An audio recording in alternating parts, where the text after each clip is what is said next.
Hi friends, if you have graduated in finance or you are about to, the biggest confusion is not whether to study further, it is what to study next. MBA, CFA, FRM, MSc Finance, CAIA, CFP, all of them sound very powerful. All of them look impressive on LinkedIn. But here's the truth, not all of them are meant for the same career path. In this video, I'll try to break this very practically. Most students choose a degree first and then hope it leads them somewhere. That is a risky strategy. A smarter approach is reverse engineering.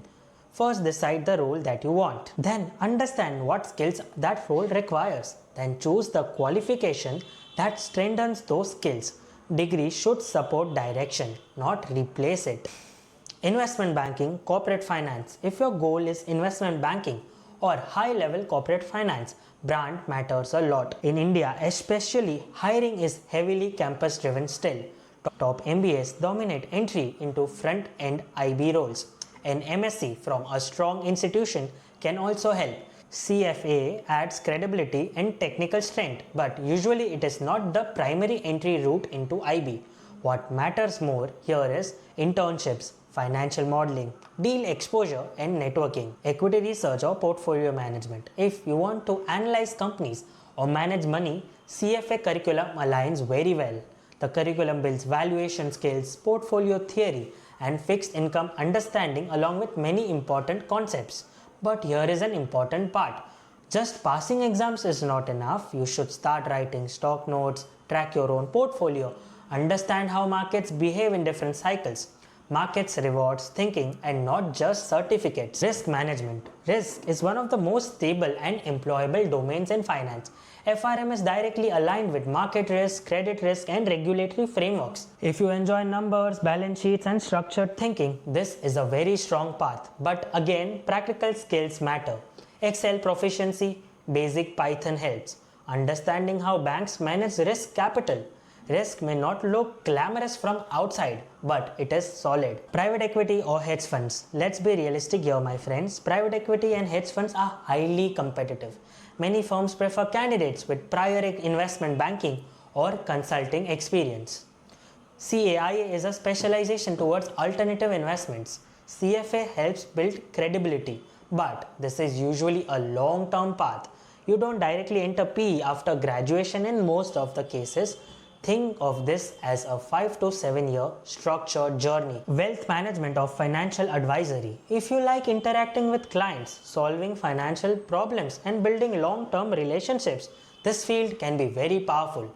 CFP is practical. It focuses on financial planning, tax, insurance, and retirement structuring.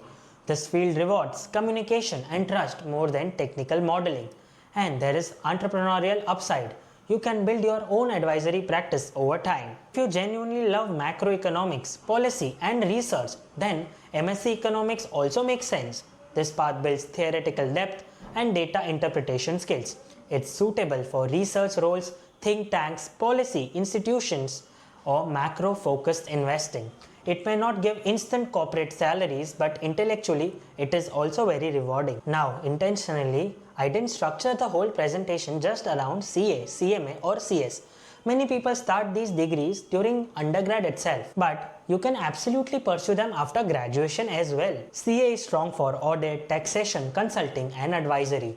CMA aligns with cost management and internal finance roles. CS focuses on corporate law and compliances.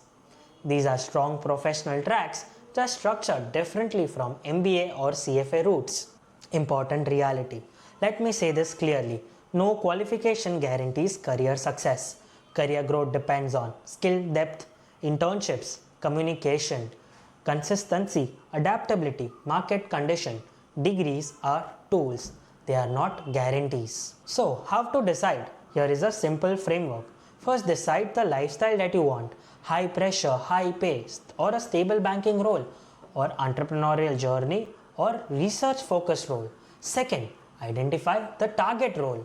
Third, assess your current skill gap. Fourth, choose the qualification that helps you close that gap, not the other way around. What I suggest is just don't collect degrees or certificates for validation. Build direction. A qualification is powerful only when it aligns with your long-term goal. If this video helped you think more clearly about your finance career, consider subscribing. This is How to Career by P4R3 and I am Hed Parekh. Thank you so much for watching this video. See you the next time.